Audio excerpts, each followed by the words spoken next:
해법을 찾는 토론 이슈앤 직설 시작합니다. 6일 지방선거에서 국민의힘이 압도적으로 승리했습니다. 윤석열 정부 출범 이후 22일 만에 실시된 이번 선거에서 민심은 정권 안정론에 힘을 실어준 것으로 보이는데요. 이런가 하면 충격적인 패배를 한 더불어민주당은 앞으로 당 쇄신을 놓고 진통이 예상되고 있습니다. 그럼 6일 지방선거 결과와 함께 앞으로 전국은 어떻게 흘러갈지 오늘 함께 이야기 나눠보겠습니다.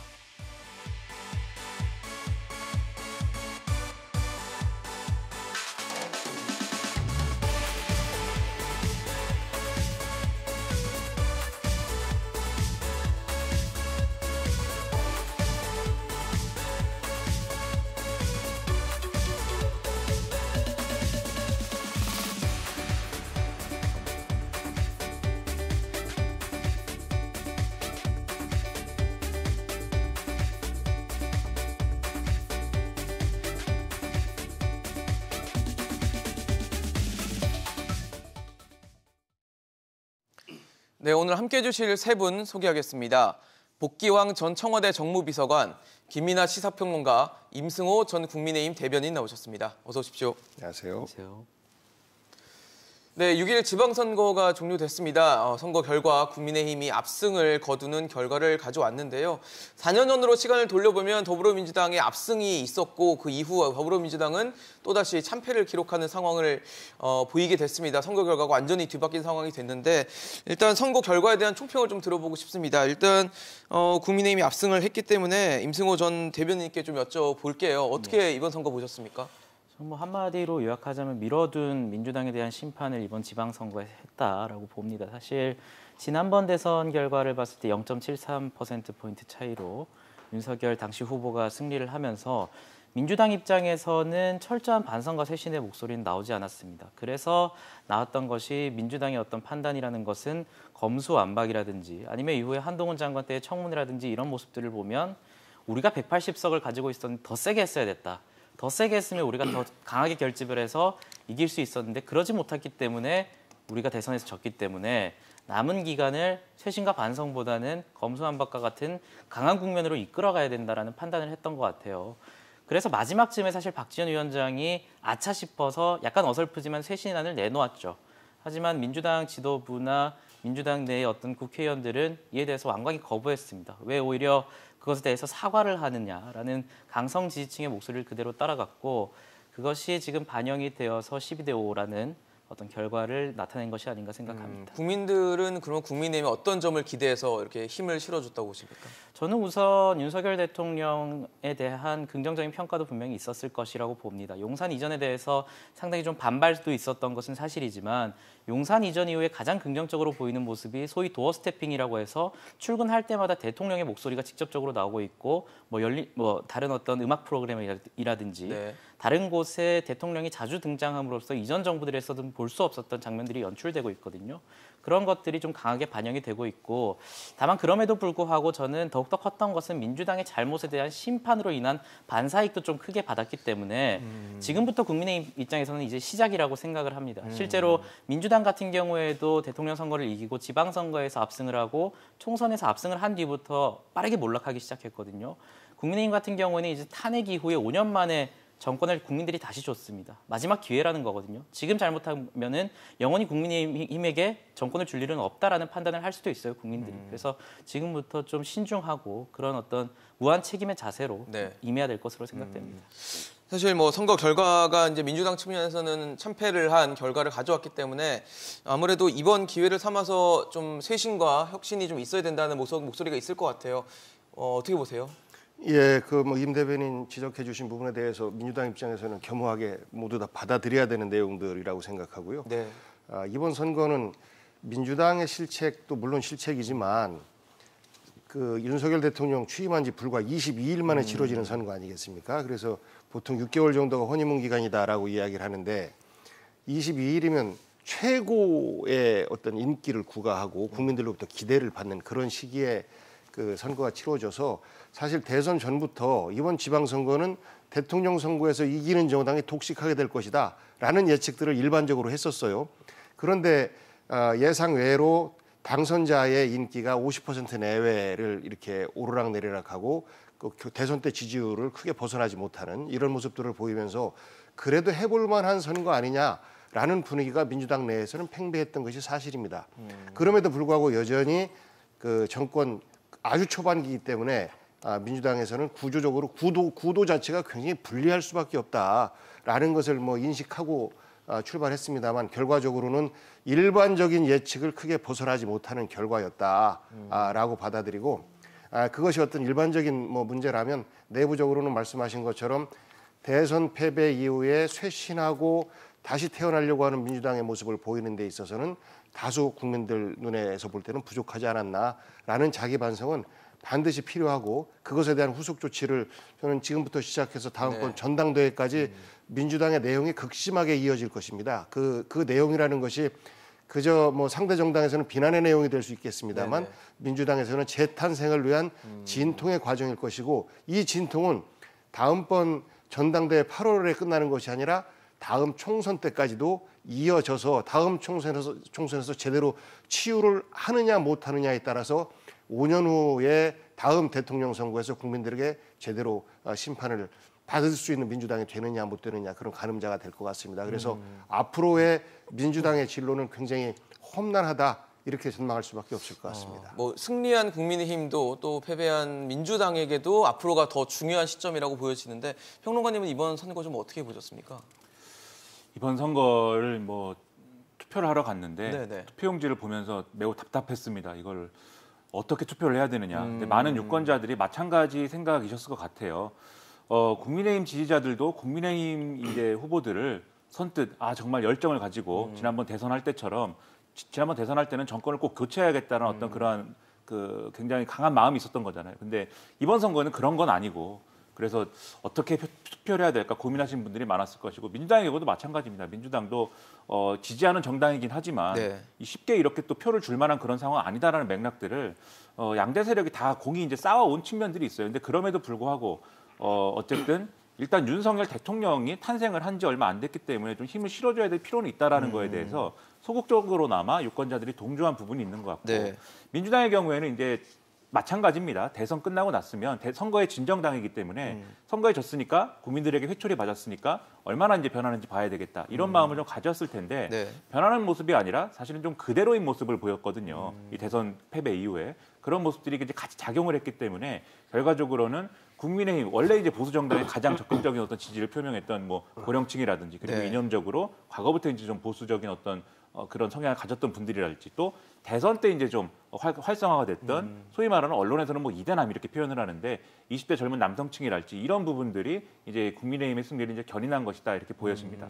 사실 뭐 선거가 끝나면 항상 저희가 투표율도 많이 짚어보는데 투표율을 갖고 좀 해석을 좀 해보도록 할게요. 사실 이번 2022년에 열린 8번째 지방선거의 투표율은 50.9%였습니다. 지난번 지방선거보다 한 9%포인트 정도 낮은 수치를 기록을 했는데 보통 투표율을 갖고 이제 투표율이 뭐 높으면 뭐 어디가 유리하다, 뭐 낮으면 어디가 유리하다 이런 식으로 이제 유불리를 좀 따지는데 좀 어떻게 보셨어요? 투표율 자체는? 저는 이번 투표율을 보면서 참 걱정을 했습니다. 이것은 첫 번째로 볼 때는 정치 공급자인 정치인들, 각 정당에서 먼저 크게 반성을 해야 될 부분이고 국민의 절반만 나오셨거든요. 그렇습니다. 지금. 그렇기 때문에 이 부분에 대해서는 사실 윤석열 대통령이 이 투표율을 보면서 걱정을 하셔야 되는 것이고 민주당과 국민의힘 모두가 다 이런 부분을 개선하기 위한 노력을 하지 않으면 저는 국민들로부터 정치권 자체가 계속해서 외면받을 수밖에 없다. 무관심이라고 그렇습니다. 결국은 이 정치에 대한 무관심은 결국 정치를 나쁜 길로 가도 되게끔 허락해주는 꼴이기 때문에 저는 우리 국민들에게 이런 선택을 할 수밖에 없었던 지금의 상황, 결국은 국민들의 분열이거든요. 그리고 중도층이 개입할 수 있는 여지를 최소화시키는 이런 선거 아니었는가 싶습니다. 그래서 상대적으로 민주당에서는 중도층이라고 하는 층에서 민주당의 손을 들어줄 때 겨우 뭐 승리를 할 수 있는 이런 선거구도 정치 지형을 가지고 있는데 이번에는 이분들이 사실 대거 투표장으로부터 이탈을 하셨다. 심지어는 이제 관내 사전 투표 같은 경우에 지난번 총선 대선 때도 민주당에게 굉장히 유리하게 작용을 했었는데 이번에는 거의 비슷하거나 혹은 일부 지역에서는 그것마저도 사실 국민의힘에게 지는 이런 모습들을 보인 것을 보고 이 투표율이 지난번 투표율에 비해서 10% 그리고 대선에 비해서 뭐 거의 20% 가까이 줄어든 이유가 결국은 중도층이 정치에 대해서 사실 외면하고 싶고 중도층이 선택할 수 있는 여지가 별로 없다라고 판단을 하거나 혹은 이 선거는 해보나 마나야라는 어떤 판단을 내리거나 그러하기 때문에 이탈을 한 것이라서 이 부분에 대한 반성은 사실 승패를 떠나서 대한민국의 걱정거리이고 결국은 이 부분을 치유하는 것은 국민 통합의 과정으로 승화시켜 나가면서 국민 여러분들이 이 땅의 주인이시기 때문에 나오셔야 합니다라고 하면서 투표장으로 나올 수 있는 어떤 그 동기들을 계속해서 정치권에서 드려야 되는데 그 숙제가 정말 크게 남아있는 것 아닌가 싶습니다. 정치권 전체가 좀 자성을 해야 된다는 말씀이시군요. 임승호 대변인 어떻게 보셨어요? 투표율이 지금 50.9%거든요. 저는 크게 뭐 세 가지 요인이 있었다라고 보는데 첫째는 선거 자체에 대한 피로감을 유권자분들이 조금 느끼셨을 것이다. 왜냐하면 말씀하신 대로 대선 이후에 약 2개월 만에 치러지는 선거이기 때문에 대선 때 후보들에 대해서 정보를 분석하고 공약을 분석했던 유권자들이 상당히 더 많아진 후보들에 대해서 정보를 분석하고 정보를 어떤 파악하는 시간 자체가 굉장히 부족했기 때문에 선거 자체에 대한 피로감을 조금 느끼신 것 같고요. 두 번째로는 민주당을 약하게 지지하는 투표층이 투표장에 거의 나오지 않았다라고 봅니다. 사실 민주당에서 굉장히 강한 지지세를 보이는 광주 투표율을 기준으로 봤을 때 37% 정도로 상당히 낮았거든요. 전국 최저입니다. 예, 수도권에서도 윤석열 후보에게 좀 강한 지지를 보였던 지역구에서 투표를 많이 하러 나오셔서 상대적으로 좀 민주당을 약하게 지지하시던 분들이 투표를 포기하는 그런 선거였다라고 보고 또 세 번째로는 이슈 자체가 지금 지역별 이슈를 파악할 수 없는 선거였습니다. 지금 지방선거를 되돌아보면 기억에 남는 게 이재명 후보밖에 없어요. 이재명 후보가 계양 지역에서 뭐 어디 가서 신발을 벗어 벤치에 올라갔다. 뭐 어디 음식점에 가서 누구한테 소리를 지르는 걸 당했다. 이런 기억밖에 없거든요. 그래서 계양 지역 보궐선거 이외의 유권자들은 뉴스를 통해서 자신의 지역 후보들에 대한 정보를 파악할 수조차 없었던 겁니다. 그래서 저는 이런 것들이 복합적으로 작용해서 지방선거 투표율이 지금 두 번째 정도로 낮은 그런 수치를 기록했다고 봅니다. 평론님 어떻게 분석하세요? 투표율은? 일단 뭐 지방선거가 원래 이제 투표율이 높지 않죠. 예. 지난 지선이 이제 특별히 높았던 선거라고 보고요. 근데 60% 정도였거든요. 그렇죠. 근데 그걸 감안하더라도 이번 지방선거 투표율이 또 가장 낮은 축에 속하는 거거든요. 그 점을 이제 뼈아프게 돌아봐야 되는데 일단 구도를 양당 모두가 좀 이 투표하고 싶은 사람들에게 투표할 만한 어떤 동력을 요인을 제공하지 못한 게 이제 큰 거고요. 그래서 예를 들면은 이 지금 국민의힘 지지자들의 경우에는 정권을 어쨌든 얼마 전에 바꿨지 않습니까? 그렇죠. 정권을 바꿔봤잖아요. 교체 성공했죠. 그렇죠. 그러면은 이 바로 치러지는 지방선거에서 민주당을 또 한 번 더 심판해야 되는가에 대해서는 사실 그러한 의제만으로는 투표 의지라든가 동력이 막 이 대선 때처럼 형성되기 좀 어려운 측면이 분명히 있죠. 그렇기 때문에 이런 부분이 국민의힘 지지층에는 좀 이완되는 효과를 가져왔다고 보는데 그런데 더 좀 이 부분은 이 기존 지지층이 이완된 거에 불과하다고 하지만 더 뼈아프게 봐야 되는 건 이제 결국은 민주당의 어떤 지지층이 어떤 생각을 하느냐인 것 같습니다. 광주 투표율 말씀해 주셨는데 광주에서 왜 투표율이 낮은가를 심도 있게 좀 생각을 해봐야 돼요. 광주라고 하면 어쨌든 민주당을 계속해서 이제 지지해온 텃밭이고 이 가장 이제 민주당의 어떤 핵심 코어라고 할 수 있는 유권자층이 있는 곳 아닙니까? 그렇죠. 근데 그런 곳에서 민주당 후보를 그런 이제 지역에서 전폭적으로 지지해 주는 것으로 이 민주당의 어떤 이 뿌리를 깊게 만드는 그런 어떤 모습들을 보여줬어야 되는데 그렇지 않은 상황이거든요. 근데 이제 이렇게 얘기를 하면은 다른 호남권의 경우에는 투표율이 높지 않느냐 이렇게 얘기할 수도 있겠는데 이건 또 전남의 경우에는 같이 봐야 될 것이 여기는 이제 민주당에서 공천을 받지 못한 무소속 후보들이 기초자치단체장에 많이 나왔습니다. 그러니까 구도를 보면은 광주의 경우에는 다소 그래도 이제 기초자치단체장의 수준에서는 민주당 후보이거나 국민의힘 후보이거나 아니면 제3후보이거나 이런 구도였어요. 그러면 민주당에 만족하지 못하는 민주당 지지층의 경우에는 민주당 후보를 찍지 않는다라고 한다면 그렇다고 국민의힘 후보를 찍을 것이냐 이 선택하기 어렵거든요. 그래서 아마 투표를 포기한 부분들이 많지 않았을까라고 추측이 되는데 전남 같은 경우에는 민주당 후보에 대한 투표를 포기하더라도 민주당 출신이긴 한데 민주당이 아닌 후보가 있는 겁니다. 그러니까 여기에 대해서는 또 투표를 할 수 있는 가능성이 있고 서로 또 경쟁 구도가 있고 또 이제 시골 지역이 있다 보니까 조직 투표가 가능하고 이런 부분들이 복합적으로 작용을 한 거예요. 그럼 결론적으로 수도권에서도 그랬을 텐데 두 후보가 이제 양대 후보들이 막 이렇게 좀 격전을 벌이고 막 맞붙는 그런 이제 선거구에서는 그래도 이제 이 민주당 지지층들이 그래도 투표해야겠다. 상대한테 너무 밀리면 안 되니까라는 마음으로 나왔지만 결과적으로는 민주당 지지층들의 어떤 지지의 강도나 이런 것들이 상당히 이제 좀 허물어지고 있는 상황이라고 볼 수밖에 없는 거거든요. 그래서 중도층을 놓친 것도 뼈아픈 부분이지만 지금 지지층이 굉장히 민주당의 모습에 실망하고 있다는 거를 뼈아프게 또 받아들여야 되는 지점이다라고 생각을 합니다. 그런 결과물이었다라는 거고 저희가 이제 인물을 좀 하나씩 짚어보도록 할게요. 일단 서울 좀 짚어보려고 합니다. 서울 시장, 현 시장인 오세훈 국민의힘 서울시장 후보가 사상 처음으로 4선 시장이라는 타이틀을 달게 됐습니다. 송영길 전 당대표를 누르고 오세훈 시장이 4선에 성공을 했는데 이러다 보니까 이제 뭐 차기 대권 얘기까지 벌써부터 나와요. 승리하자마자. 물론 오세훈 이제 후보죠. 당시 후보가 서울시장 그러니까 이후에 대권 도전에 대한 얘기를 하면 사치스러운 얘기다라고 얘기를 했었고 대권 못지않게 서울시장 자리가 중요해서 뭐 5선 도전까지도 생각하고 있다 이런 식의 얘기를 하지만 어쨌든 늘 잠룡으로 꼽히는 인물이기 때문에 오세훈 시장의 대권 주자 설 그냥 넘어가기는 좀 아쉬운 이슈인 것 같거든요. 어떻게 보세요? 뭐 현재로서는 물론 대선이 지금 다음 대선이 한참 남아서 네. 좀 무의미하긴 하지만 현재로서는 국민의힘 내부에서는 가장 촉망받는 인물이 아닐까라는 생각이 듭니다.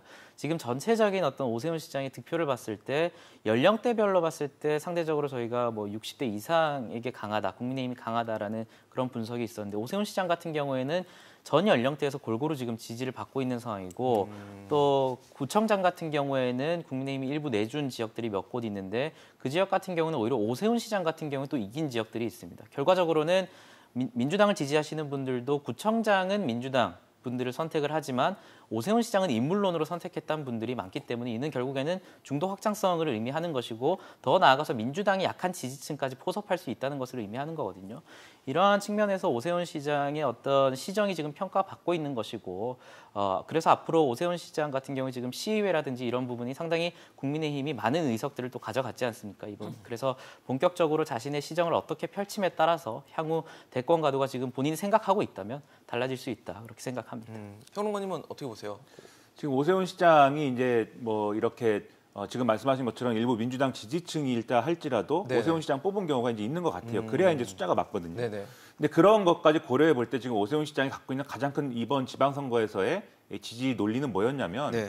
지난 이제 1년여간 오세훈 시장이 자기가 펼치고 싶은 말을 제대로 펼치지 못했다라는 평가가 있었던 거예요. 그래서 현직 시장에 대해서는 원래 이제 우리가 흔히 생각하는 구도에서는 이 야당이 있고 여당이 있고 여당이 현직 시장을 맡고 있으면 그 현직 시장에 대한 시정을 평가를 하고 거기에 대해서 심판할 거냐 이 구도가 작동을 해야 되는데 그렇죠. 오세훈 시장은 그런 구도가 불가능했죠. 그렇기 때문에 오세훈 시장이 하고 싶은 걸 제대로 못 해봤으니까 한번 하게 만들어보자라는 게 좀 있었던 것 같아요. 기회를 주자. 그렇죠.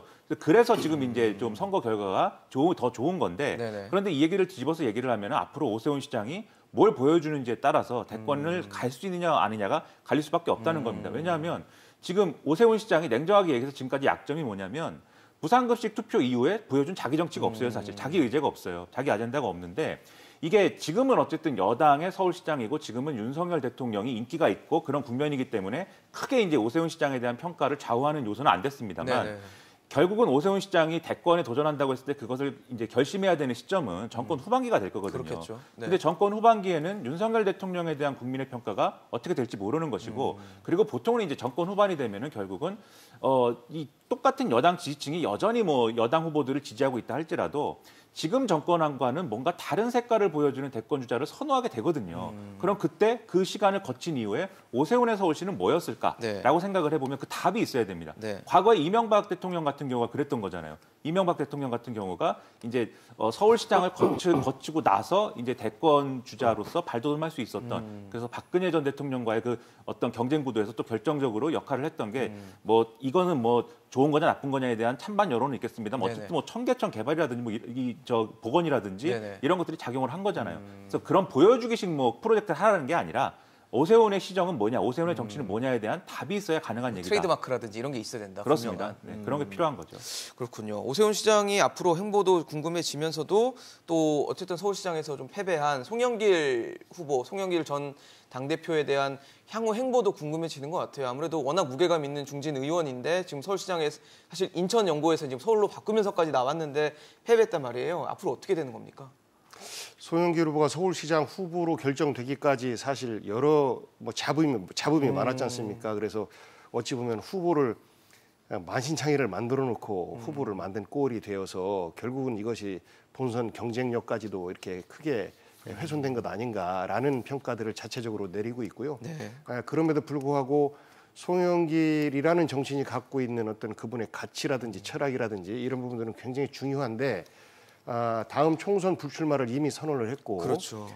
그리고 이번 서울시장에서 큰 표 차이로 패배를 했기 때문에 정치인 송영길의 어떤 개인의 진로도 굉장히 좀 뭐 중요한 이런 네. 시점인 것 같습니다. 그래서 제기를 하는 데 있어서 시대가 부르지 않는 이상 본인의 스스로의 어떤 판단으로 자의로. 다시 돌아오기는 어려운 상황 아닌가. 그래서 한동안은 자숙을 사실 하는. 일반인으로 돌아가서 정치를 객관적으로 바라보는 이런 입장이고 또 민주당의 어떤 원로 선배 중에 한 사람으로서의 역할을 하게 되지 않을까 이렇게 전망하면서 시대가 다시 불러주면 송영길이라는 정치인이 필요하다라고 불러주면 그때 가서나 비로소 다시 활동할 수 있는 여지가 생기는 거 아닌가 싶고요. 이번 지방선거 결과를 보면 국민의힘 같은 경우는 오세훈 또 안철수 이런 뭐 차기 대선 주자급 이런 잠룡들이 부상하는 모습을 보이는 반면에 그렇죠. 민주당 같은 경우는 이재명 이제 의원이죠. 의원, 네. 오늘부로 의원이니까 의원의 사실 정치적 미래도 굉장히 좀 어려워지는 맞아요. 이런 않아졌습니다. 상황이라서 네. 양 당이 두 번의 선거의 승패를 통해서 극명하게 명암이 갈리고 있는 이런 모습을 보고 거기에 가장 큰 어찌 보면 그 당사자가 송영길 대표 아닌가 싶습니다. 송영길 대표 쉽지 않은 이제 국면으로 아마 접어들게 될 것으로 보이는데 앞으로 어떻게 될지 또 본인이 그 대선 과정에서 86 용태론도 얘기를 했기 때문에 앞으로 어떻게 또 행보를 보일지가 중요할 것 같고요. 이번 선거 결과를 열어보면서 아마 선거 결과를 쭉 보신 분들 중에 새벽에도 잠을 못 주무신 분들은 아마 이 선거 결과를 계속 봤을 것 같습니다. 경기도지사 선거예요.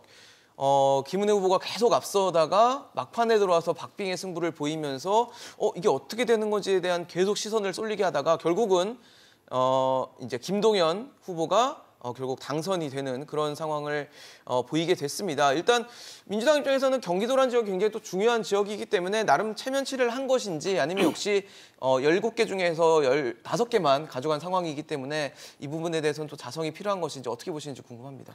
뭐 마찬가지죠. 이제 체면 치레라고 하면 체면 치레라고 할 수 있는 건데 만약에 경기도에서도 졌다라고 하면은 민주당이 이제 4개 광역에서만 승리하는 구도가 되지 않습니까? 그것도 다 전라도 지역하고 제주도밖에 그렇죠. 없어요. 호남 플러스 제주인데 네. 그렇게 됐을 경우는 제가 볼 때는 호남의 기존 지지층도 민주당 이대로 안 된다 다 이렇게 얘기했을 거예요. 그래서 그게 뭔가에 뭐 이렇게 얘기하면 좀 그렇습니다. 정계 개편이라든지 그런 데까지도 갈 수 있는 무슨 어떤 파열음이 났을 것이다라고 생각을 하는데 어쨌든 그래도 경기도에서는 승리를 했기 때문에 네. 이런 민주당이 내외에 직면해 있는 어떤 위기의 압력을 조금은 이제 김을 뺄 수 있는 그런 이제 순간이 온 것은 또 분명합니다. 다만 그게 뭐 결정적일 것이냐 그렇지는 않을 거예요. 그래서 민주당의 앞으로의 어떤 어려움이나 이런 것들은 계속 가속화되는 국면으로 갈 수밖에 없을 텐데 네. 그래도 어쨌든 김동연 후보가 승리했다는 것은 또 특성이 있는 거예요. 김동연 후보가 이 후보 경쟁력이라는 측면에서 나름 중도층을 공략할 수 있는 요인들을 갖고 있는 거잖아요. 원래 이제 기존의 민주당 인사도 아닌 것이고 그렇죠. 그리고 경제부총리를 했고 관료 출신이기 때문에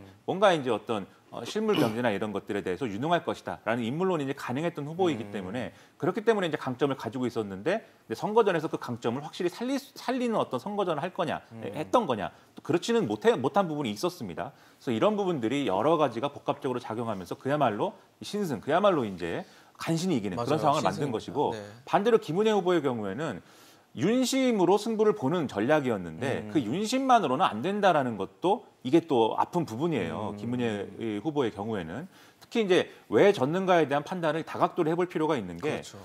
특히 연령대별 그리고 성별 이제 득표나 이런 것들도 감안해서 이제 봐야 될 것 같고 그런 부분에서 어디가 이제 비었는지를 관측을 해야 될 것 같고 그게 이제 윤심 마케팅하고 같이 이어지지 않는 그 징검다리들이 있을 거거든요. 네네. 그걸 재점검해야 될 텐데 여기도 마찬가지로 사실은 이 선거전이라는 게 김은혜 후보가 김은혜의 정치는 뭐냐라는 거에 대해서 시작할 때는 선거전 시작할 때는 철의 여인이라고도 하고 뭐 대장동 저격수라고도 하고 여러 가지 얘기를 했습니다. 근데 실제 선거전에 들어가고 나서는 어떤 과단성 있는 모습이나 이런 거를 보여주지는 못했거든요. 그런 걸 볼 때 여러모로 약점이 있었던 것 같다라는 생각이고 아마도 변수를 얘기하면 강영석 후보 변수를 얘기를 할 텐데 거의 이제 뭐 5만 표가량 강용석 후보가 가져간 측면이 있어서 보수 분열 아니냐 이렇게 평가할 수 있을지 모르겠는데 근데 그거는 또 어떤 범진보라는 틀을 놓고 보면은 여기에 이제 예를 들면 정의당도 있었고 진보당도 있었고 기본소득당 후보들도 나왔거든요. 네네. 마찬가지로 다 합치면 아마 강용석 후보 가져간 표만큼 될 겁니다. 이분들도. 그래서 그런 것들이 양쪽에 같이 있었기 때문에 결국은 두 후보가 가지고 있는 경쟁력과 선거전이 이 결과를 만든 거다라고 볼 수밖에 없는 것입니다. 임승호 전 대변인님 어떻게 보세요? 김은혜 후보 입장에서는 좀 아쉬울 것 같긴 합니다. 저는 결국 인물론에서 부족했던 선거다, 밀린 선거다라고 봅니다. 아까 앞서서 제가 오세훈 시장에 관한 얘기를 할 때 구청장 단위에서는 민주당을 택하더라도 오세훈 시장을 택하는 분들이 상당수 있었다라는 말씀을 드렸는데 경기도에서는 이것이 반대로 된 거예요. 사실 기초의원 단위로 가보면은 뭐 기초단체장 같은 경우에는 31곳 중에서 국민의힘이 22곳 정도 당선이 됐습니다. 더 나아가서 광역 비례로 봤을 때 국민의힘 득표율이 50% 정도고 민주당이 45%예요. 경기도 전체를 따졌을 때 사실 대선 때는 윤석열 후보가 이재명 후보한테 5% 정도 졌습니다. 맞아요. 전체적으로 봤을 때. 네. 그래서 국민의힘을 택한 분들은 오히려 많아진 거죠. 대선 때 비해서는 경기도에서 국민의힘 전체는 이겼는데 결국에는 국민의힘을 택하더라도 도지사 선거에서는 전략적으로든지 아니면 뭐 다른 분을 택했던지 김동연 후보를 택했던지 이런 분들이 많이 계셨다라는 겁니다. 그래서 이런 측면은 결국에는 김은혜 후보가 인물론에서 좀 많이 부족했다. 그리고 그 과정에서 어떤 뭐 KT 청탁 의혹이라든지 네. 마지막에 이제 재산 신고 누락이라든지 이런 네. 것들이 조금 강하게 작용을 했다고 봐요. 그래서 이런 부분에 있어서는 뭐 민주당이 체면 치레를 했다라고 말하기는 힘들겠지만 네네. 국민의힘 입장에서 조금 아쉽고 약간 찝찝한 선거가 될 수밖에 없고 그래서 오히려 이런 어떤 아쉬운 선거를 기회로 또 만들어야 된다고 봅니다. 오히려 13대 4라는 결과가 나왔을 때 국민의힘이 상당히 자만을 할 수가 있었는데 경기도 선거를 봤을 때 언제든지 인물을 어떻게 내느냐에 따라서 이제 인물론이 중요한 것이지 정당은 크게 중요하지 않다라는 어떤 준엄한 국민들의 뜻이 반영된 선거라고 봐서 저는 이 지점에서 국민의힘이 반성할 부분들이 상당히 많다고 봅니다. 아무래도 경기도라는 지역이 워낙 의미가 큰 지역이기도 하니까 이번 승리는 그래도 의미가 좀 있지 않을까 싶거든요. 포기하고 잠들었다가 잠깐 잠들었다가 또 보니까 바뀌어 네. 있어가지고 깜짝 놀랐는데 네. 그 김동연 후보 당시 후보 말씀처럼 씨앗을 남겨놓은 우리 유권자들의 선택 아니었는가 싶습니다. 민주당이 그동안 뭐 잘못했고 아직도 반성도 많이 해야 되지만 그래도 씨앗마저 없앨 수는 없다라는 의미로 정말 간발의 차이로 씨앗을 남겨놓은 이런 유권자들의 판단 아니었는가 저는 그렇게 해석을 하고요. 김동연 후보에게는 앞으로 위기이자 큰 기회가 온 것이죠. 위기라 하면 정치적 경험이 좀 부족한데 네. 죄송합니다. 어떻게 더 많은 이제 그 경기도 입장에서는 야당이죠. 그렇죠. 야당과의 협치를 통해서 경기 도정을 잘 이끌어내느냐라는 정치력을 증명해 보여야 되는 이런 숙제가 남아 있는 것이고 또 한편으로는 윤석열 정부에 대비해서 경기도 도정을 얼마나 더 잘하느냐에 따라서 차기 대권 주자로 급부상할 수 있는 네. 이런 여지가 좀 만들어진 겁니다. 이번에 김동연 후보의 일종의 유권자들이 보는 어떤 매력 포인트다라고 하면 정치적으로 어느 한쪽에 크게 경도돼 있지 않으나 문재인 대통령과 일도 같이 했고 그리고 이재명과 색깔은 다르나 이재명의 추구하는 정치를 그래도 지지하는 성향. 연대하는 모습도 보였고. 그러니까 중도적 입장에서 민주당을 지지하는 이런 성향의 정치인의 모습을 보여왔습니다. 그래서 그러한 그분의 행정적 성과나 이런 부분도 크게 작용했습니다만 네네. 그런 성향 자체가 우리 유권자들에게 크게 어필한 것 아닌가. 그래서 그런 성향과 더불어서 인물론에 있어서 무게, 비교 이런 걸로 해서 당선이 된 것 같은데 저희는 이것을 체면치레했다라고 해석하는 것은 좀 과한 것 같고요. 그야말로 다시 시작할 수 있는 씨앗 하나 남겨놨다. 이렇게 해석하는 것이 맞는 것 같습니다. 김동연 후보가 잘 못하면 그 씨앗이 없어질 수도 있겠네요. 나중에 열매를 못 열 수도 있겠네요. 그러니까 굉장히 중요한 자리가 아닌가. 그렇습니다. 이제 굉장히 중요한 자리이기 때문에 민주당 입장에서는 당력을 집중해서 경기도정을 잘 할 수 있도록 뭐 법이라든지 예산이라든지 그렇겠죠. 이렇게 지원을 해주려고 노력할 것으로 예상이 됩니다. 네, 뭐 경기도민이 굉장히 많은 또 우리나라 국민에서 비중을 차지하는 곳이기 때문에 앞으로 또 어떻게 할지도 지켜보도록 하고요. 또 이번 선거에서 가장 또 인물로 봤을 때 중요한 이슈를 차지했던 곳이 계양을인 것 같아요. 이재명 전 대선 후보죠. 대선 후보가 계양을 보궐선거에 나오면서 굉장히 주목을 받았는데 사실 뭐 여론조사 같은 경우로 봤을 때는 윤영선 후보가 앞서는 뭐 결과도 나오고 그러면서 굉장히 박빙의 승부를 보였는데 결과적으로 이제 본 투표까지 해서 결과를 열어보니까 뭐 예상했던 것처럼 이재명 후보가 결국은 승리를 했습니다. 근데 뭐 10%포인트 가량이긴 한데 윤영석 후보도 나름대로 약진했다 이런 평가도 있어요. 어떻게 보세요?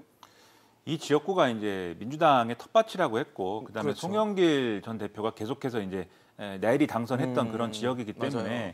그렇기 때문에 이재명 후보가 당선이 되는 것은 어느 정도 예측 가능한 범주였다고 보고요. 그리고 이제 마찬가지로 국민의힘 후보가 선전한 것도 이제 이 선거 구도 안에서는 어느 정도 그것도 이제 예상했던 바인데 이거를 종합적으로 볼 필요는 있는 게 이재명 후보가 어쨌든 이제 이 선거에서 승리했다라는 것을 또 온전한 승리로 받아들이기 어려운 맥락들도 있는 거거든요. 왜냐하면 이 인천 계양을의 중간에 이제 뭐 이 박빙의 여론조사도 있었다라고 말씀하셨는데 그 여론조사에 대해서는 뭐 민주당 지지층은 굉장히 뭐 반발도 하고 논란도 있고 했습니다만 맞습니다. 결과적으로 중간에 위기가 있었다라는 거는 부인할 수 없는 사실이고 사실은 그 위기 때문에 이재명 후보에 불만족했던 민주당 지지층도 막판에 결집했다고 보는 게 오히려 자연스러운 설명이 아니겠느냐는 생각은 저는 갖고 있습니다. 물론 이제 뭐 당 내부 조사나 이런 거는 뭐 계속 일관된 내용이었다고 네네. 하는데 어쨌든 그런 이제 흐름이 있지 않았나라고 생각을 하는 게 초반에 이제 이재명 후보가 왜 인천 계양을에 출마를 하는 거냐에 대해서 그거에 대해서 국민들이 납득할 수 있는 설명을 사실은 잘 못했어요. 당위성이 없다는 그렇죠. 거죠. 예를 들면 이게 뭐 누구나 얘기한 거 있잖아요. 경기도지사를 하던 사람이 왜 인천에 와서 그리고 그것도 민주당의 조건이 좋은 지역구에 나오는 이유가 뭐냐라고 했을 때는 이재명 이제 후보는 내가 국회에 진출하면은 이러저러한 과제들을 해야 될 것이고 그걸 하기 위해서는 어쨌든인지 간에 국회에 진출하는 것이 필요하기 때문에 여기 온 것이다라는 거를 1차적으로 얘기를 하면서 그게 한국 정치에 상당한 어떤 파괴력을 가지는 그러한 개혁이 될 것이다라고 설명을 하면서 거기에 대해서 인천 계양을 도와달라고 얘기를 했어야 되는 거거든요. 네네. 근데 오자마자 이제 어쨌든 방탄 출마 아니냐라는 거에 대한 반박으로 선거전을 시작을 했습니다. 그래서 뭐 이 방탄 출마가 오히려 방탄 출마라는 프레임 속으로 걸어 들어가는 불체포 특권 같은 거 말씀하시는 거죠. 그리고 처음에 만약에 방탄 출마가 문제가 네. 된다면은 네. 그 논란이 문제가 되면은 오히려 불체포 특권 같은 거는 출마하면서 난 그거 포기한다라고 대대적으로 얘기를 했어야 되는 거거든요. 근데 마지막은 아니지만 중간 넘어가면서 인터뷰에서 불체포 특권 뭐 포기하자고 하면 포기하겠지만 국민의힘이 그거 뭐 하겠느냐 뭐 이렇게 반응한 것이 있기 때문에 잘 살리지 못했어요 출마의 의미를. 그런 상황에서 결국은 이재명 후보가 여기 출마함으로써 민주당이 얻고자 했던 수도권 전반을 끌어당기는 그래서 이재명 후보가 앞서 나가면서 수도권 전반에서의 어떤 효과가 증진이 되고 네네. 그리고 이게 전반적으로 전국 선거에 좋은 영향을 끼치는 이 전략이 차단된 거기 때문에 여기에 대한 책임론으로부터 벗어날 수 없는 조건이 지금 형성이 된 거거든요. 그래서 이겼어도 이긴 게 아닌 상황이기 때문에 이 득표차가 얼마냐 이것만 가지고는 지금 얘기를 할 수 없는 부분이 있다라는 생각입니다. 복지현 비서관님께도 여쭤보고 싶은 게 이게 이재명 후보가 승리를 했지만 승리한 게 아니다. 당내에서도 굉장히 비판, 쓴소리들이 좀 나오고 있거든요. 아무래도 뭐 급이 네. 대선 후보 급이기 때문에 그 부분에 대한 아마 자성의 목소리도 나오는 것 같은데 어떻게 보세요? 이재명 후보는 두 가지의 지위가 있었던 겁니다.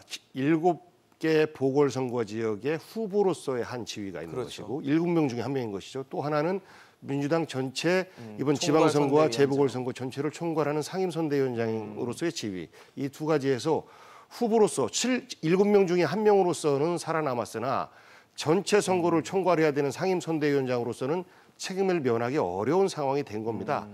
그래서 지금 이제 여의도에 입성은 했습니다만 네네. 앞으로 민주당 내에서 본인이 헤쳐나가야 될 과정들이 굉장히 험난하지 않겠느냐. 더 많은 동의와 설득 과정을 거치지 않고서는 대통령 후보로 한번 옹립됐다고 해서 그대로 민주당의 뭐 지도자고 네네. 최고의 지분을 가지고 있고 이렇게 민주당에서 받아들이기에는 어려운 상황이 지금 조성되었다라는 것이 객관적인 상황일 것 같아요. 네네. 그래서 이재명 후보의 선택은 사실 일반적인 정치인들의 판단하고 좀 다른 거 아니겠습니까?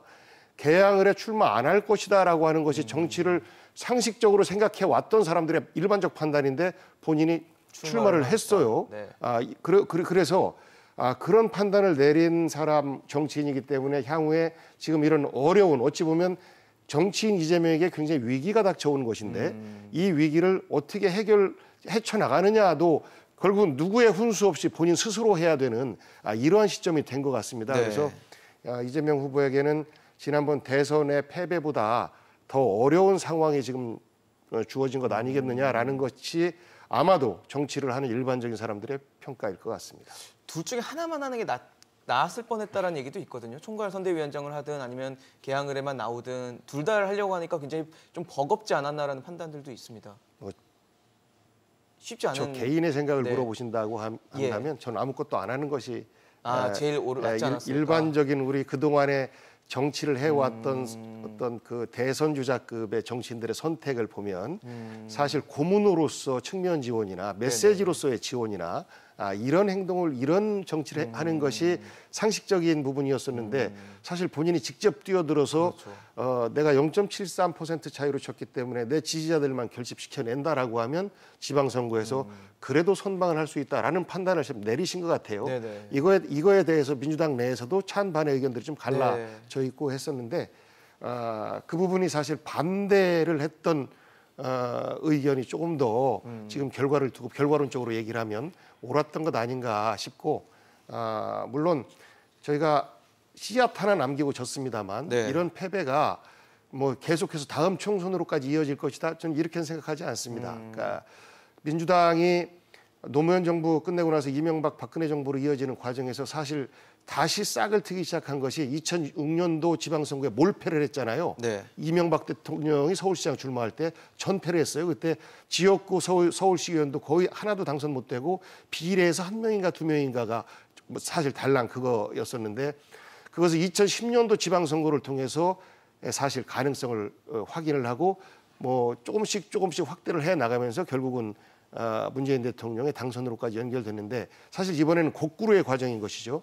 대통령 먼저 당선되고서 이 대통령의 힘으로 지방선거 이기고 그다음에 이제 총선까지도 똑같이 이어질 수 있느냐라고 볼 때 우리 국민들이 그렇게까지 해줘야 돼라는 판단이 이번 지방선거에서 보면 굉장히 미세한 그 승패들이 많이 났지 않습니까? 그런 것처럼 다음번 총선도 마찬가지라고 봐요. 그래서 이 투표 결과가 정치인 이재명에게도 굉장히 위험하지만 매우 어려운 판단을 내야 되는 이런 시점이고 그 윤석열 정부에서도 이번 그 유권자의 판단을 이겼다라는 것이 아니라 그 근소한 표 차이에서 드러나는 우리 국민들의 생각을 잘 읽어내야 되는 이런 교훈을 주고 있는 거 아닌가 싶습니다. 네, 다음 인물도 하나 짚어볼게요. 뭐 또 무게감 있는 인사죠. 안철수 후보가 분당갑, 성남 분당갑 재보선에서 당선이 됐습니다. 이제 안철수 당선인 이제 3선 중진 의원이 되면서 당내에서도 입지가 좀 생기게 됐고 또 향후에 뭐 당권, 그 다음에 대권 이런 얘기까지도 이제 뭐 순차적으로 얘기가 나오다 보니까 안철수 의원의 향후 행보는 어떻게 될 거라 보세요?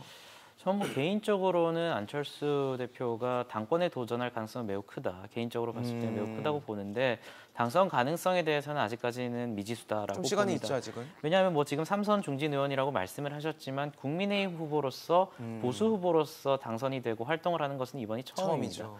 또한 그동안의 어떤 선거에서 많이 철수했다라는 이미지가 있어서 이런 것들을 중화시키려는 노력이 상당히 중요하고 과연 안철수 대표가 보수 후보로서 그리고 보수 의원으로서 보수 정당의 의원으로서 철학과 가치관을 가지고 있는지부터가 지금부터 증명하는 시간이라고 생각을 해요. 그래서 뭐 3선 의원이라고는 하지만 사실상 초선 의원의 마음으로 어떻게 국민의힘의 비전과 가치를 자기가 잘 이해하고 있는지 그리고 만약에 본인이 향후 당권 더 나아가서 대권을 도전하게 된다면 거기서 어떤 자세로 임할지 그동안에 있었던 본인에 대한 이미지를 어떻게 중화시킬지에 대해서 지금 한 2년, 3년간 꾸준히 보여줘야 된다라고 생각을 하고요.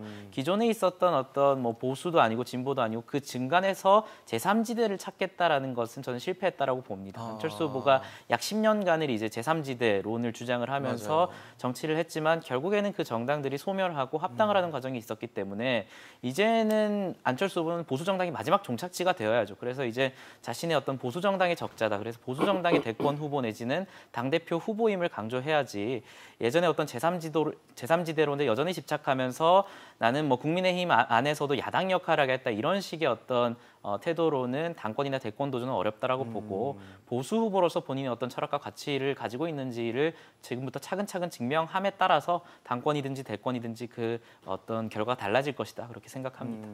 뭐 당권은 지금 현재로서는 좀 섣부르지만 이준석 대 안철수가 되지 않겠냐라는 얘기가 나오면서 결국 안철수 의원 입장에서는 당권을 잡지 못하면 대권으로 가는 길도 굉장히 험난해지는 거 아니겠습니까? 그런데 이제 당권을 잡지 못하면 대권으로 가는 길 험난하다 이 얘기도 맞는데 네네. 당권을 잡을 수 있는 조건과 여건과 그러한 세력을 만들면은 사실은 당권을 잡을 수 있는 거고 그걸 기초로 해갖고 대권을 잡을 수 있는 거겠죠. 그렇죠. 그런 것들을 가능하게 만들 것이냐의 문제인데 뭐 이준석 대표의 선택은 앞으로는 모르겠어요. 그러니까 다음에 이제 대표 임기 마치고 나서 또 도전하는 거냐 그러면 그렇죠. 아니면은 뭐 임기 중에 어떤 뭐 일이 일어나는 거냐 그런 건 잘 모르겠는데 그때 가봐야 아는 건데 네. 문제는 이제 이번 지방선거에서 그럼 안철수 후보의 역할은 뭐였느냐가 첫 번째 기준이 일단은 될 수밖에 없다는 점을 봐야 될 것 같습니다. 그러니까 성남 분당갑이 사실 이 안철수 대표 입장에서는 쉬운 선거였잖아요. 이런 쉬운 선거를 치르고 있는 상황에서 쉽게 원내 진입을 한 결과가 됐거든요. 그럼 거기에 대해서 나름대로의 지지자들의 판단이 있을 것이에요. 오히려 저는 이 국민의힘 입장에서는 특히 경기도 선거에서 안철수 후보가 예를 들면 민주당이 이재명 후보에게 기대했던 그런 역할을 해줬어야 되는 거 아니냐라는 얘기도 나올 수 있다고 보거든요. 특히 지금 경기도지사 선거 졌기 때문에. 네네. 그래서 이 선거를 사실은 모든 사람들의 계산이 잘 맞아떨어지는 어떤 선거를 치르려고 했다면은 김은혜 플러스 안철수라는 이런 그림이 좀 있었어야 되는데 그런 그림을 못 만든 거지 않습니까? 누구 책임이든 간에 그게 김은혜 후보 책임이든 간에 네네. 안철수 후보 책임이든 간에 그래서 그런 부분들은 당내에서 뼈아픈 걸로 다가올 것이고 그리고 그렇지 않아도 이 보수 정당 내 보수 정치 내 기반이 좀 적은 상황인데 기댈 데가 없는 상황인데 이러한 부분에서 이제 인수위원장 이후에 별로 이제 당내에서 뭐 도움되는 어떤 활동이나 그런 것들이 부각되지 않는다라고 했을 때는 그런 부분들을 자기 정치 세력화하는 데에는 상당한 이제 어려움이 있을 거거든요. 그래서 당권 도전하고 뭐 이런 길을 가는 건 길은 좀 분명하게 나타나 있는 거지만 네네. 장애물이 굉장히 많다라는 생각인데 다만 예를 들어서 윤석열 대통령이 정말 안철수 의원을 후계자로 생각을 하고 네. 거기에 뭐 힘을 몰아준다거나 그런 환경이 조성되면 또 모르겠는데 과연 그런 것도 가능할 것이냐는 지금 뭐 장담할 수 없고 오히려 저는 좀 그런 부분들도 지금 이제 부정적으로 보는 측면에 가까워서 앞으로 갈 길은 뭐 길은 분명하지만 상당히 좀 쉽지는 않을 것이다라고 저도 생각을 합니다. 이준석 대표는 어떻게 보세요? 아까 잘 모르겠지만이라고 말씀을 해주셨지만 아무래도 뭐 성상납 의혹 같은 윤리위원회 이제 징계 처분이나 이런 것들이 변수가 될 거 아니에요. 그럼 나중에 어쨌든 이번 대선 또 지선을 승리로 이끌긴 했기 때문에 그걸 등에 업고 당권을 계속 유지할 수 있는 건지 아니면 그 변수가 어떻게 될지 모르겠지만 그 변수에 따라서 또 큰 변화가 생길 수밖에 없는 건지 어떻게 보시는지 궁금합니다. 앞으로 어떤 얘기가 어떻게 나오느냐가 중요한데 네네. 강영석 후보가 이제 뭐 낙선을 한 것입니다만은 어쨌든 뭐 유튜브 채널을 계속 운영을 하는 거잖아요. 그분은 그게 본업이니까. 그래서 그 본업에서 이제 또 뭘 하느냐도 중요한 것 같고요. 그리고 어쨌든 윤리위에서 지금 이제 판단을 해야 되는데 지금 이준석 대표와 관련돼서는 나오는 모든 이준석 뉴스가 다 사실은 성상납 의혹으로 연결이 막 돼요. 그냥 이 언론의 보도의 내용이 그런 것이기 때문에 그래서 여기서 일단은 빨리 결론이 나는 게 중요할 것 같습니다. 그래서 지금 이제 국민의힘은 네네. 지금 이 사안이 수사기관이 수사를 하고 있는 사안이기 때문에 이 사실관계가 좀 명확해지고 하는 것들이 필요해서 섣불리 판단을 내리기 어렵다라고 얘기를 하고 있는 거지만 뭐 강영석 후보 측의 뭐 주장에 의하면 관련 자료나 이런 것들을 제출한 부분이 있는 거잖아요. 그래서 판단할 수 있는 내용에 대해서는 빨리 판단하는 게 중요하고 그리고 이제 그렇게 했을 경우에 그래서 이런 뭐 성상납 의혹이라든지 뭐 우크라이나는 왜 가는 거냐 뭐 이런 거를 다 이런 변수들을 제거했다고 봤을 때는 네네. 이준석 대표가 분명히 대선 승리도 승리로 이끌었고. 이끈 승장이고 네. 지방선거도 이끈 승장인 거지 않습니까? 그래서 이런 가치를 고려하면은 이준석 대표의 어떤 가지고 있는 위상이나 어떤 정치적인 공간을 쉽게 지금 축소시킬 수는 없는 것은 분명한 사실이고요. 근데 다만 여기서도 변수는 이런 이제 지방선거 승리나 이런 것들을 윤석열 대통령, 윤석열 정권이 어떻게 판단하느냐에 달렸어요. 왜냐하면 이 승리를 윤석열 대통령이 네. 그럼 내가 생각한 구상을 좀 더 밀어붙이는 어떤 기회로 만들어야겠다라고 생각을 한다면 네. 이준석 대표 체제의 국민의힘을 어떻게 판단할 거냐의 문제는 한번 생각을 해봐야 되거든요. 이준석 대표 체제의 국민의힘이 지금 윤석열 대통령하고 갈등을 하거나 그렇지 않습니다. 윤석열 대통령이 아직 지금도 확실한 그립을 잡고 있는 것이긴 한데 하지만 이준석 대표가 그렇다고 해서 윤석열 대표의 어떤 입안의 혀처럼 여길 수 있는 그런 관계인 것이냐? 그렇지는 않은 것이잖아요. 제가 윤석열 대통령이라고 하면 이런 기회에 그런 욕심도 한번 생길 거거든요. 이 당 대표는 권한을 가지고 있는 사람이기 네네. 때문에 지금 뭐 이 장제원 의원이나 네. 이런 식으로 뭐 윤핵관들이 비공식적으로 나서서 뭐 상황을 정리하고 이런 거 말고 좀 더 분명한 리더십을 좀 부여하고 싶다 이런 마음을 가질 수 있는 순간이 있을 거기 때문에 여기에 이준석 대표가 얼마나 잘 대응을 하고 노선을 잘 잡아가느냐 여기에 달렸고 저는 그래서 이번 대표 임기를 끝낸 다음에는 네네. 저는 이제 지역 정치를 어떻게 할 거냐에 대한 고민에 좀 더 방점을 놓고 무게를 실어야 되는 시점이 오지 않겠는가라는 생각도 하고 있습니다. 임승호 전 대표님 어떻게 보세요? 이준석 대표는 향후 행보가 어떻게 될 것 같으세요? 대선과 지선을 특히나 지선 같은 경우는 크게 이긴 당대표이기 때문에 네네. 뭐 임기 같은 경우는 채우는 게 당연한 수순이라고 보고 결국에는 뭐 당대표 연임 또 이야기가 나오고 있지 않습니까? 그러니까요. 그 과정에서 어떤 만약에 안철수 대표가 도전을 한다든지 그 시기에는 처음 당권에 도전할 때 이준석 대표는 좀 다른 부분이 있다라고 생각을 합니다.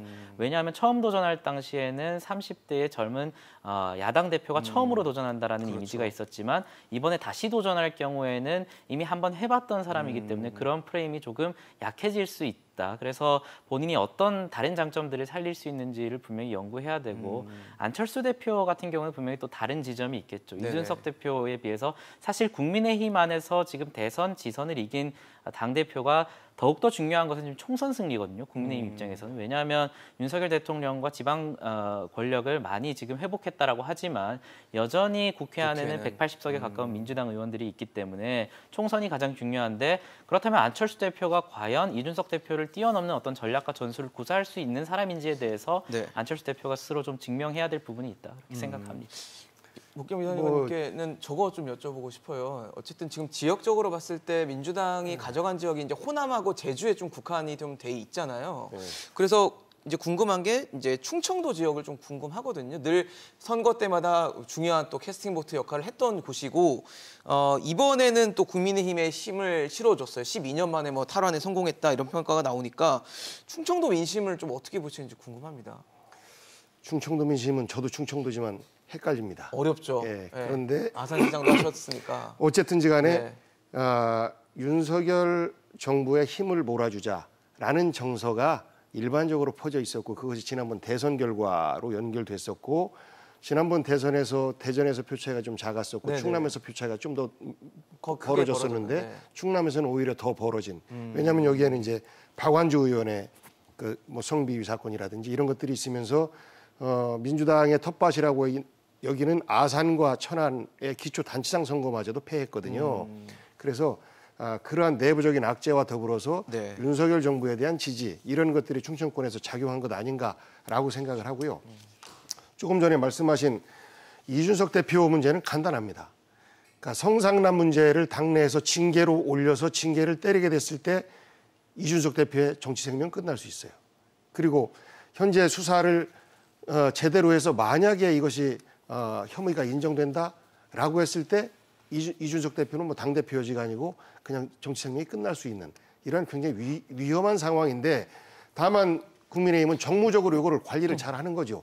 시기를 주요 선거 지나고 나서 이것을 건드린다든지 그러고 있고 이준석 대표도 과거에 윤석열 후보 시절에 막 대들고 했던 모습에서 성상남 문제가 딱 터지고 나서부터는 납작엎드려 있는 모습이거든요. 그래서 이준석 대표의 결정은 그분의 인기 또 두 번 선거에서 승리 이것이 아니라 성상남 문제가 어떻게 결론지어 되느냐, 결론 나느냐라는 것으로 끝나는 것이고 안철수 후보는 윤석열 대통령이 통고하기에 불편한 존재인지 편한 존재인지 판단하는 것에 따라서 그분이 본인의 힘이 아니라 사실 누구의 힘에 의지해서 당대표가 돼야 되는 분이기 때문에 윤석열 대통령의 판단에 의해서 당대표 여부는 결정되지 않을까 싶습니다. 알겠습니다. 6일 지방선거가 종료됐습니다. 국민의힘이 압승을 거뒀고 더불어민주당은 패배했습니다.